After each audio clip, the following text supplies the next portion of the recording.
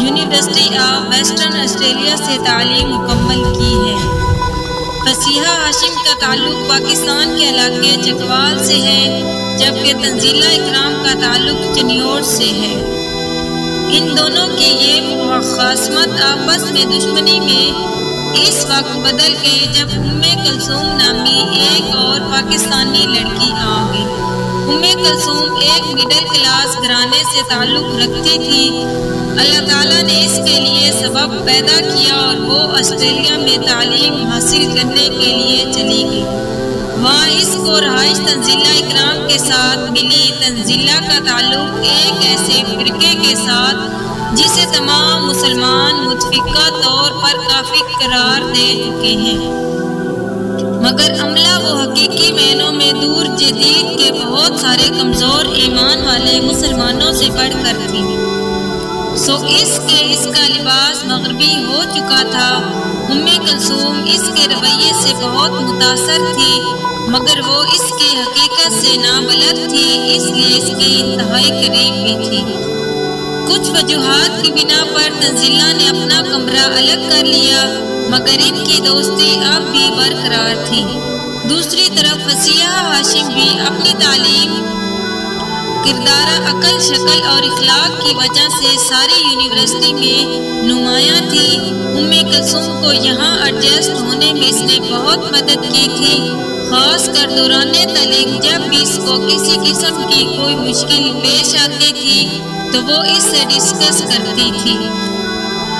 ان دونوں کے درمیان میں رہتے ہوئے بھی کلثوم کبھی ان کے درمیان چلتی ہوئی مواسمت کو محسوس نہیں کر سکی تھی، یہاں تک کہ ایک وقت آیا جب کلثوم کو کچھ رقم کی ضرورت پڑ گئی، کیونکہ اس کے پاس فیسیں ادا کرنے کے لیے پیسے نہیں تھے۔ اس نے اپنے یہ حالات اپنے دونوں دوستوں سے ڈسکس کیے، کیونکہ فصیحہ ہاشم خود ایک متوسط گھرانے سے تھی، اس کے لیے اتنا تعاون کر پانا ممکن نہیں تھا، جبکہ تنزیلہ اکرام نے اس وقت لوہے کو گرم دیکھتے ہوئے وار کرنے کا فیصلہ کیا اور اس کو اپنے مذہب کی تبلیغ کرنے لگی۔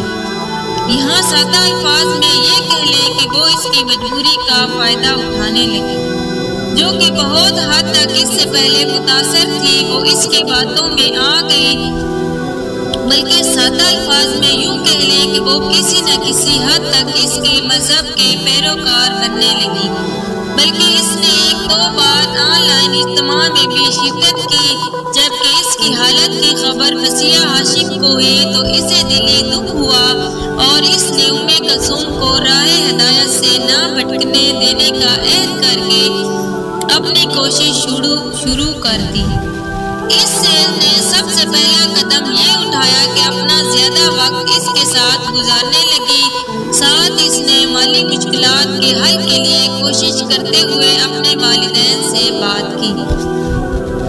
والدین نے اس کی نیکی کے کام کے لیے اپنی کل جمع پونجی اپنی بیٹی کو دے دی، یہاں تک اس کی شادی کے لیے بنوا کر رکھا گیا زیور بھی اس نے کام میں لگا دیا۔ یوں کلثوم کی سب سے بڑی مشکل اس کی دوست فصیحہ ہاشم نے حل کر دی، اور اس سے بڑی بات یہ کہ اس نے یہ کام فقط اللہ تعالیٰ کی رضا کے لیے کیا۔ اتنے بڑے احسان کے عوض اس نے کلثوم سے مانگا بھی تو فقط یہ کہ حجاب فصیحہ ہاشم نے اسے سمجھایا کہ جس طرح نماز مسلمان اور کافر کے درمیان فرق بتاتی ہے، بالکل اسی طرح حجاب مسلمان غیر مسلم خواتین کے درمیان فرق کو واضح کرتا ہے۔ اس نے آئندہ باحجاب رہنے اور راہ ہدایت پر قائم رہنے کا وعدہ کرتے ہوئے اپنے دوست کو بتایا کہ وہ سب سے زیادہ تنزیلہ اکرام کے اخلاق اور اثار یعنی کسی کی خاطر قربانی دینے کے عمل سے متاثر تھی، اور وہ کہتی تھی کہ یہ سارے اعمال اس نے جماعت کے سے سیکھے ہیں۔ اس کی بات مکمل ہو جانے پر فصیحہ ہاشم نے اسے ترجمہ قرآن پاک اور حدیث مبارکہ کی کتب دیتے ہوئے کہا کہ انہوں نے یہ سب کچھ ان کتب سے یعنی اسلامی تعلیمات سے سیکھا ہے، مگر افسوس کہ وہ منافق نکلے اور اس میں رد و بدل کر کے اسے دنیاوی مقاصد کے لیے استعمال کرنے لگے۔ خیر وقت گزرتا رہا اور جب فصیحہ اور تنزیلہ نے تعلیم مکمل کر لی اور الوداعی ملاقات کی جو کہ کلثوم کے کمرے میں ہوئی تو تنزیلہ نے اسے کہا کہ تم ہمیشہ میرے نشانے پر رہو گی۔ اس کی بات سن کر فصیحہ نے تحمل سے کہا جسے خدا قائم رکھنا چاہے اسے کون مٹا یا پھٹکا سکتا ہے۔ فصیحہ کی بات مکمل ہوتے ہی کلثوم نے کہا بے شک۔ اگر ویڈیو پسند آئے تو ویڈیو